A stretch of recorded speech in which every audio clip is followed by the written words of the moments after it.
On September 11, 2001, nearly 3,000 innocent Americans were intentionally murdered. Over 1,000 soldiers have died and thousands more have been maimed or wounded.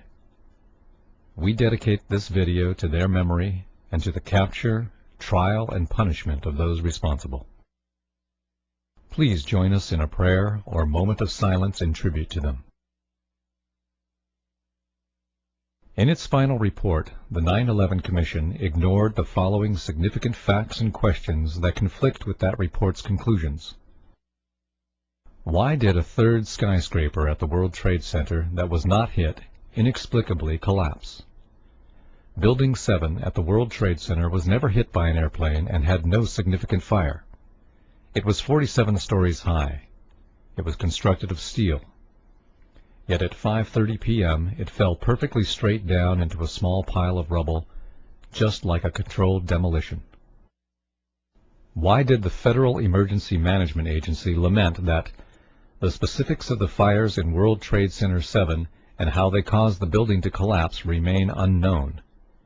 Larry Silverstein, the leaseholder of Building 7 who collected insurance of $7 billion, is on tape saying he ordered the New York Fire Department to pull it, to destroy the building with explosives. In October of 2001, Scientific American told us that they just don't build them as tough as the World Trade Center. Considering that Meridian Plaza in Philadelphia burned fiercely for 19 hours yet never collapsed, how could the South Tower at the World Trade Center fall after burning less than 1 hour? How could the North Tower fall after burning only for 2? How could the jet fuel have caused the collapse when the Federal Emergency Management and other government agencies have stated that most of the jet fuel was gone in the initial fireball?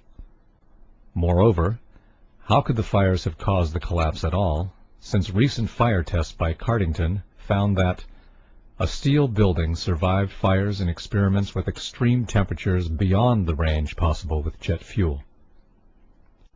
Since the black smoke coming from the buildings means that the fire was oxygen-starved and could not have reached its maximum temperature of 1,800 degrees Fahrenheit, and steel melts at a much higher temperature of 2,500 degrees Fahrenheit, nearly 700 degrees hotter than the maximum temperature of the fire, how could cleanup crews have found melted steel in the basements?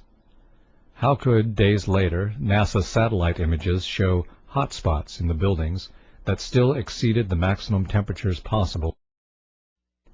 Explosives like C4, however, create temperatures of 3,000 degrees Fahrenheit, which easily melt steel. Why did Fire Engineering magazine tell us that no steel building has ever been destroyed by fire, that the World Trade Center investigation was a half-baked farce? Why was all of the important evidence illegally destroyed, some before the investigation began? Why was $40 million spent to investigate Clinton's sex life while only $600,000 was spent on investigating the World Trade Center fires and subsequent collapse? Why did the entire 9/11 Commission spend only $15 million while expenditures on Clinton's lies exceeded $65 million? How could the airliner's impact have caused the collapse when wind gusts from storms had at times been greater than the impact of the airliners?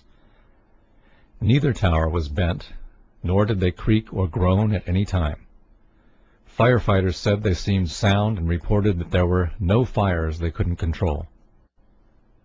How could the building collapse at the maximum speed of gravity?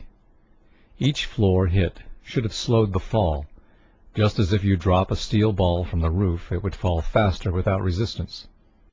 This couldn't have happened without explosives placed inside the structure. How could the concrete encased in a steel-framed pan with 2 layers of carpet over it, riveted inside columns of steel beams, welded together in a network with steel bands, be pulverized?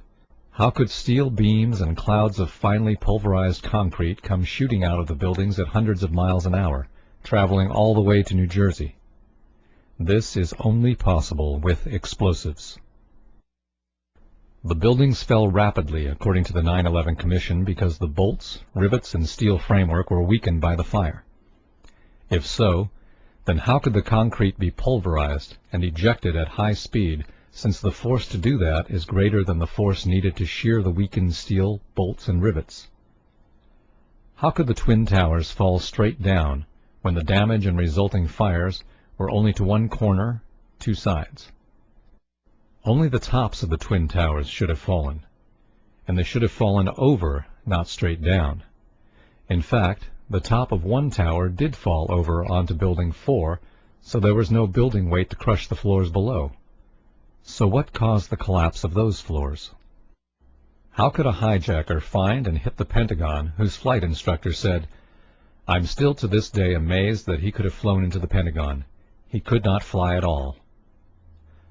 How could a pilot this bad have the flight controllers comment, "The steep turn was so smooth, it's clear there was no fight for control going on"?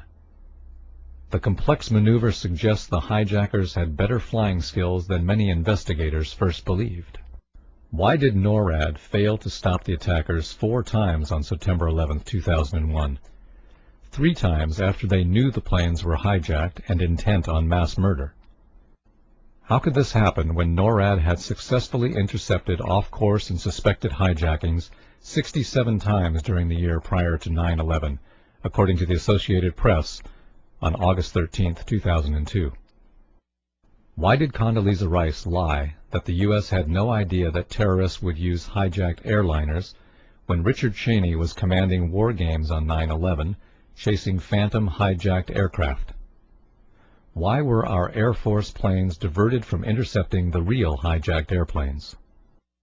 Isn't it too much of a coincidence that the 4 hijacked aircraft had only 20% of their seats filled, while all other transcontinental flights that day had 70 to 90% of their seats occupied?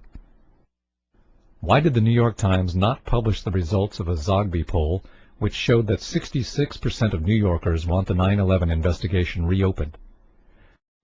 This poll also found that 49% thought that VIPs in the government knew ahead of time and let it happen.